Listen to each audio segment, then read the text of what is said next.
Do you know how to use that thing? Yes. Hello, I'm Tyrus Rex. Welcome to How Not to Suck at Swords of Gurrah. This is training with the katana. This will be the last episode. And I got our friend Thomas Seabear, who will be training us. So Thomas Seabear, please tell us what the katana is.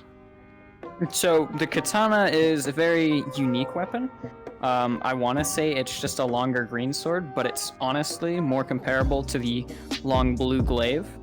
The damage is very similar, as is kind of how you play with it almost. The katana is very weird in its gameplay. It doesn't have a block mechanic, but you can use the sheath to block things by itself. All right, Thomas, do you mind teaching us the features of the katana? Like what parts of it? How does it work? How does it? Just walk us through it. Like play styles, So the basics for the katana, like I mentioned, its sheath will be used to block, so you can use it defensively, and then switch back and pull out and hit people still with it. There's multiple ways to do that. You can pull it out by your hand and do it manually. You can eject it and just get rid of it, or you can eject it into your side holster, as well as pick it back up from that holster. To do it? Okay. To do that, when you are close to it, you'll feel a small vibration like when you normally shoot things. You'll eject it, and it should be sitting on your side holster. Oh, yeah, and then you go back, you'll see. feel the vibration again, and you can pick it right back up. Cool. All right. All right. Any other play styles? Like, is there like when you take it off? I noticed like some people were always like blocking with one, and then other people would just throw away the sheath and then just grip it with two hands, like you. I know we already talked about this a little bit in the intro, but can you go a little more in depth into this? Yeah, sure. So there's three main ways of fighting with katana that I've seen so far. The most common one is keeping your katana in the sheath and using it as defensively until you're ready to get a strike, because the katana actually does 10 extra damage as you pull it out of the sheath and hit somebody. Oh, isn't that... Sometimes it may not hit, though. There's a little delay in bringing it out of the sheath, so it does take a little practice. Isn't that technique called shotgunning, I do believe? No, shotgunning is when you have it like this, and you just eject the sheath, it'll flip it right around. Oh, okay. That must hurt. Yeah, it does close to 30 damage. All so right. Actually as much as a crossbow hit would do. Okay. So I noticed like is there any advantages? Also, I noticed like in the Swords of Gurrah community, people would say when people are just holding one-handed katana and without the sheath, and that's the most honorable way to do it. So can you explain to us why that is? That's not technically true. I believe not using the sheath is generally considered more polite, because the sheath is very powerful in its own way. But you are able to do it with one hand or two hands, so it is a 1.5 hand weapon. You can swing it around perfectly fine with one, or bring in two, and still make your nice cuts. With one hand, you'll notice my movement speed's kind of low. So because you have this heavy weapon in your hand, the game can't criticize how fast you swing. So when you put two hands on it, your movement speed increases. Okay. As well as it increases your damage a slight bit. Does this game... Okay, can you describe what the parry is like? So the parry on the katana is actually massive. It is equal to the big red sword. So it goes from the base of the handle all the way up to here, where you're going to see there's two black marks that line up on the katana. So it goes all the way to here. Here, let's see what that looks like. Oh yeah, okay. So right here then. Okay. So usually when you're using it without a sheath or anything, you'll be trying to block specifically with right there, so you can get a parry and go in for another nice hit. Okay, but otherwise it has like a super long recharge weight. Otherwise, it is the longest recharge in the game. It is very close to the big red sword. Okay. Alright, so do you mind going over some good defensive tactics? Sure. So for defense, it is a very defensive weapon because of the sheath. So you can... It's a little detestable, but you could just do something like this if you really desired to. Yeah, that must be usually toxic. you would adopt more of like a kendo stance, going like this, so you can block to your side, overhead, and then if they're going below. And usually like this, it'll defend against most stabs, so you're only worrying about side hits. Okay, yeah. So this is like, so you can incorporate some, if you have some real life like Hema or Kendo or just really sword training, you might be able to incorporate some of that. Okay. Yep, you can treat it like a two-handed longsword, or you can completely just treat it like the green sword like you would. So you have all the basic blocks. Okay. And it's okay, so like, can you show us any like techniques to like, okay, so like if I am, if I am coming at you with the green sword, and I'm coming at you with the right stab, what do you do? You would go something like this. You can just go out and over.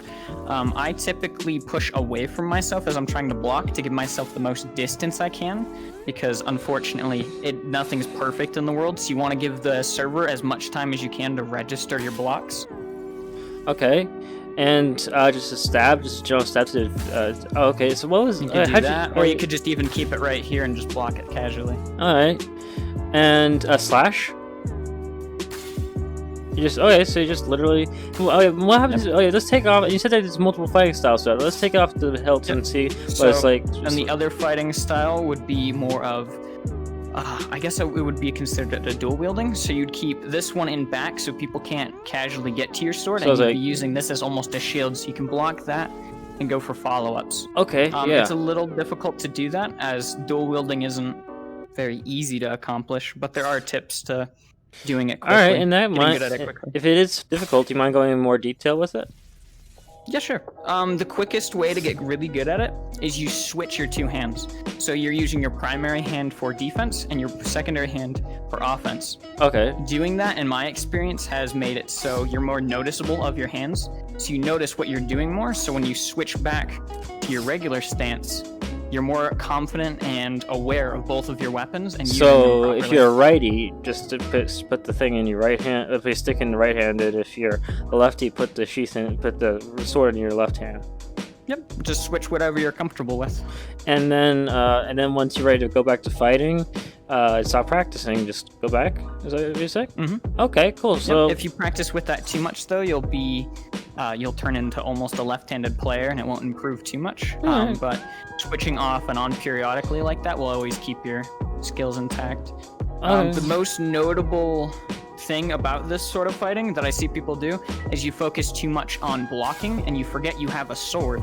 But it should be, honestly, you should be focused on this more, and this is a secondary. It's your offhand. Well, what happens? You should be focusing on getting these hits instead of trying to block everything. Well, take it out for a quick sec.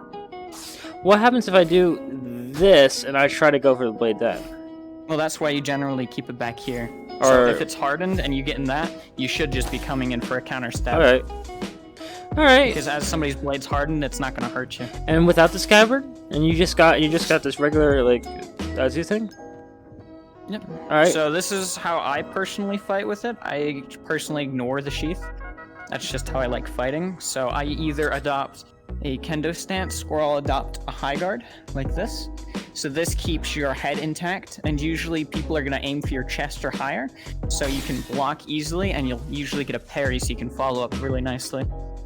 All right, so if I can't get a here, you can block a lot of that. Mm-hmm. Yeah, it makes it really hard to go down for the legs as well. Mm-hmm. So especially if you did a little crouch, so your blade is almost touching the floor, it makes it really hard to get through that. So how does that go? I gotta switch my arms. So I have my right foot here, my left foot about here going sideways. I keep this about my middle, and I raise my arm to about above my head. It may not appear it in the game, but it is almost right above my head. All right, so while my other hand is about eye level. All right, so something like this. Mm-hmm. And then you point it down so that you have almost like a slope. And then just like a ramp going up. All right. So okay. Oh wow, because that blocks a lot. Yeah. Yeah, right. It blocks a lot, and it makes it really easy to follow up on a lot of different attacks. Okay. And so this is really acting like a real this is acting like a real sword and like a real German longsword or something like that. If any people who actually know any good sword fighting techniques in real life, then the katana is probably going to be like the easiest one to translate those tactics over. Mm-hmm. Okay.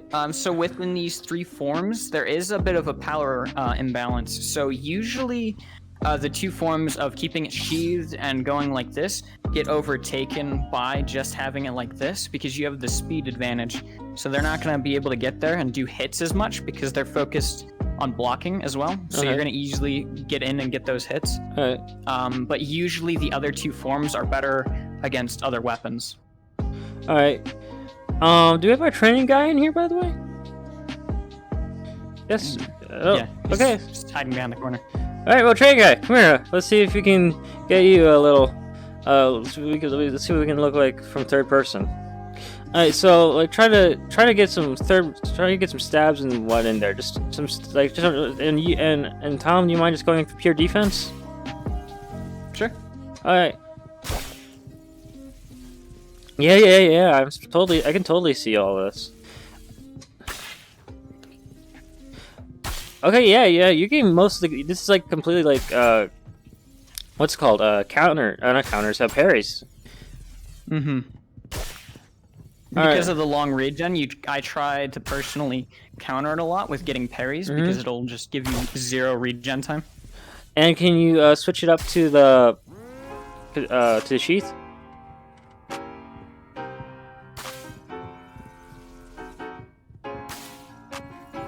Now it looks like it looks like you're almost connecting, but it's not. Okay.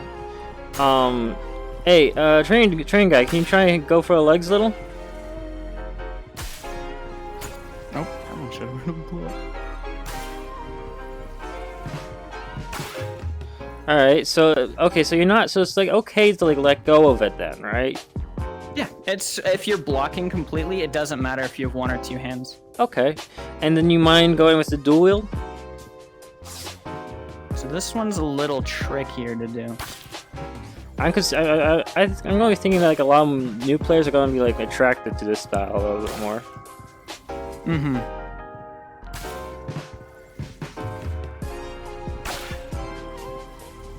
All right. Now from this style, I can notice that you can easily like counter him. So how would you counter him? Let's just talk about some counters now. So to counter this, the easiest way would probably be hardening your blade, because most weapons can harden. So if he's coming in for a stab and he hardens before he connects, and then he just goes around for another hit, there's not too much I can do. My wrist over here is also a very weak point. Because I'm holding it like this, it's really easy just to hit my arm casually. Yeah. And what about when it's like when you got the sheath on? And when you have sheath on, the biggest counter would be blocking as well again, because it takes time for somebody to take it out of the sheath, and usually you can see where their hands line up for where they're going to strike, so it makes it a little easier to block. Because I have my hands like this, you can tell I'm going to do something like that. You could kind of go like that, but you lose your power. All right. And finally, just with this. And then for this one, it's the easiest one to counter. With faster regenning weapons like the green sword, if he touches my blade, he has such a quick regen, there's nothing I can do. Besides just block with the hilts? Yes, you have to either block with the hilt or use your movement speed, because this is the fastest moving method. So you can use your movement speed to back out of there and try and keep it as more of a jousting match almost. Okay, cool. Well, then, let's move on to the counters, where where he comes in, and you got, and then you block and then hit him. Let's see how you teach us some of that. With this one first. All right, do you mind describing what you're doing while you're doing it?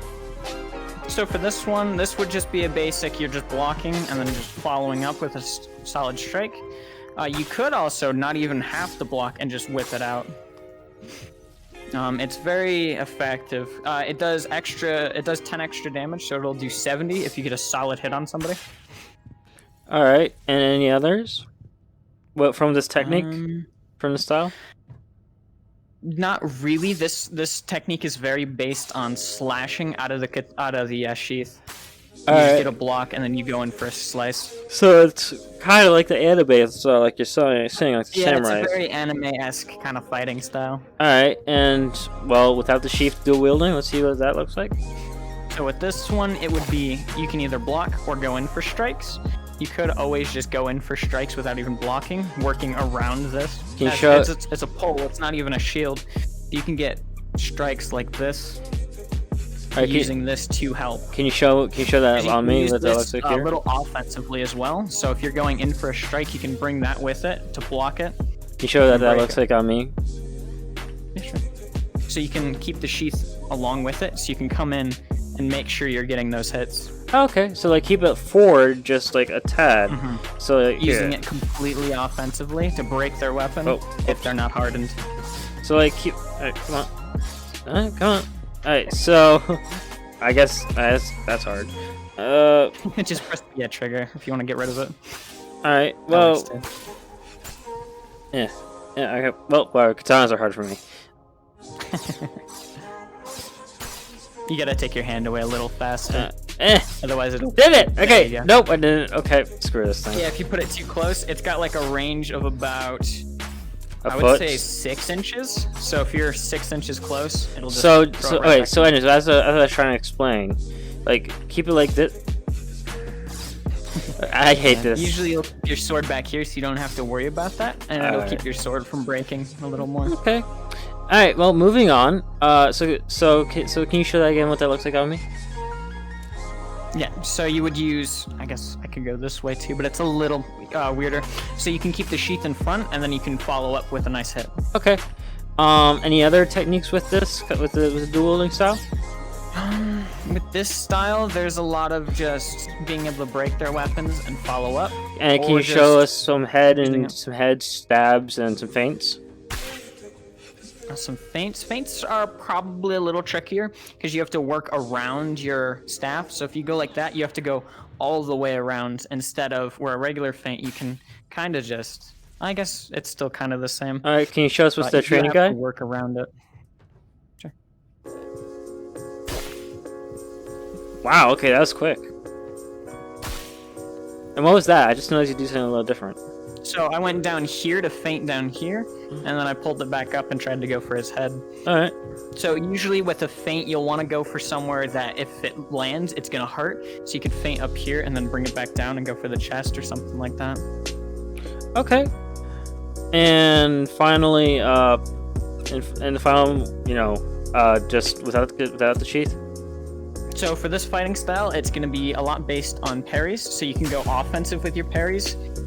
Sometimes you'll get them, sometimes you won't, so you can just force a parry and then get a follow-up, because if I get a parry, my regen will be faster than his green sword. There's also, because you do have a little bit of extra range, you can put the two together, you have a little bit of extra range, I can prioritize just having that extra distance and going for hits. Yeah, it's a little bit less than a greatsword, but a little bit more than a green sword. It's only like 2 inches longer than the green sword. This is literally like if a greatsword and a green sword had a baby. It is the in-between, yes. Okay. There's a little glaive mixed in for the damage. Yeah. Alright. And then something important about damage for the katana, it is all slash based, but you can stab to the chest for full damage. Everywhere else is going to be reduced. Okay. Including the head? Including the head, yeah. You've reduced stab damage on a head. Oh, wow, okay. That's the first time. dev's thought was that the chest is the hardest place to hit, so a stab there should do the most. Okay. Moving on. So can you show some good offensive moves where you initiate and he's trying to defend? So some good offensive moves would be just flicking it around, going for strikes like that. Oops. Oh, you're good. We have a backup one. It's a real dummy, not a live dummy. Depending on where he is, you can just get really quick slices. It's like a katana in a movie. You want to get as much speed as you can on your strikes. All right. Can you show us in slow motion what that looks like over here? Sure. So you're gonna want as much speed as you can. So hits like that will be nice. These won't do full damage because Can you repeat that? slow. Stuff like that. If you're holding it like here, a quick drop down and then a stab is always nice. Slices to the side are always pretty satisfying. Other than that, there's not too much to it.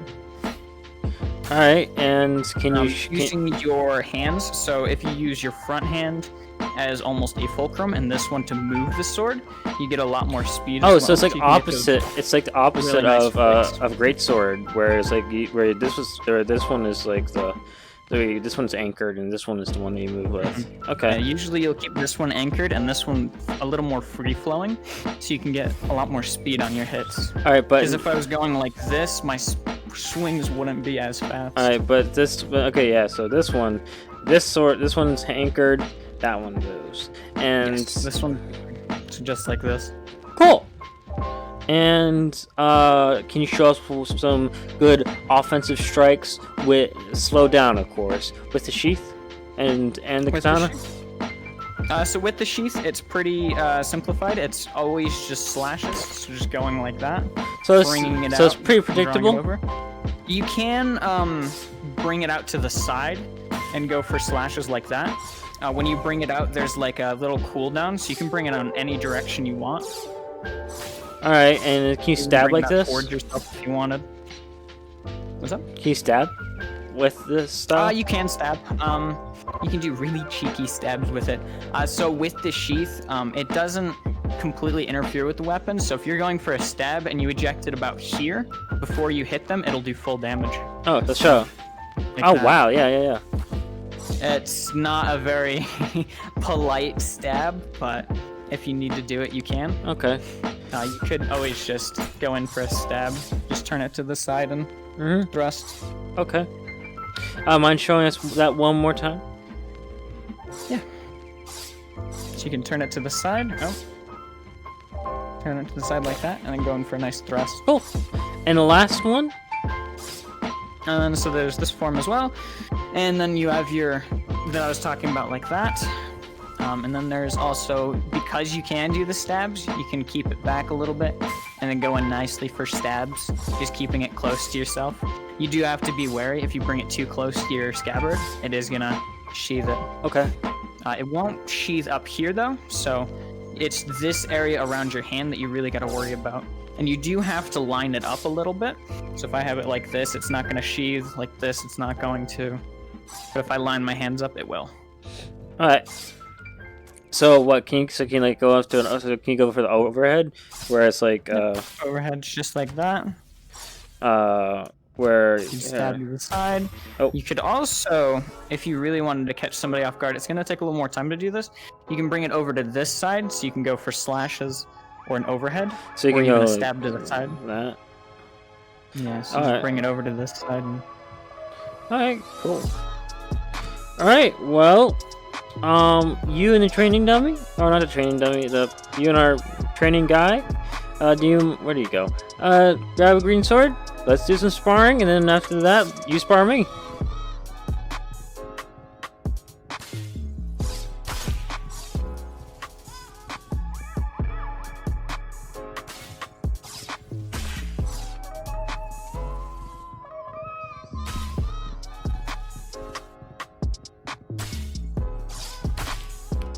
Nice. I saw how you fainted, kind of. You like you went in like you were going into here, and then you just flicked it around. Yep. All right. Using your wrists is pretty important for fighting with this weapon. All right. Do you need a reset? No, you don't. I'm alright. I'm at 84. Okay. Round 2. Fight. Second fighting style.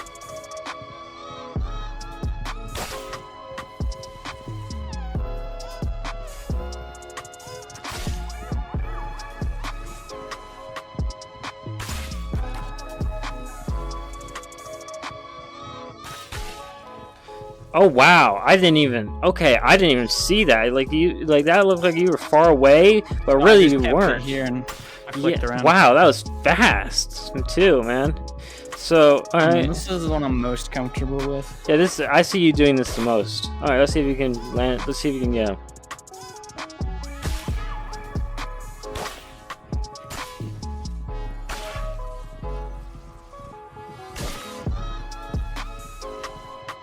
got my pinned board up still.